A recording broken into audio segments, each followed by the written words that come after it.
वैजापूर तालुक्यातील शिऊर वाकला सर्कलमध्ये पंचायत समिती जिल्हा परिषद निवडणुकीसाठी शांततेत मतदान झाले। याबाबत आमचे MCN न्यूज शिऊरचे प्रतिनिधी नितीन साळुंके यांनी आढावा घेतलाय, पाहूयात।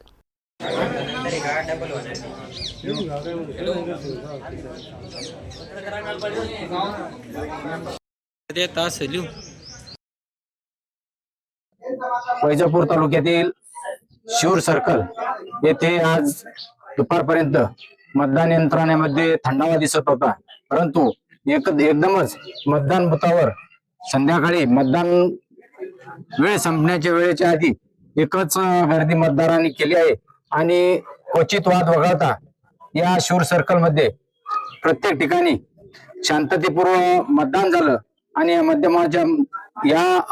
मतदानाच्या माध्यमातून 2 जिल्हा परिषद सदस्य तसेच 3 पंचायत समिती सदस्य यांचं भवितव्य थोड्याच वेळात मतदान पेटीत बंद होणार आहे। कॅमेरामॅन सह वैजापूर शिऊर नितीन साळुंके।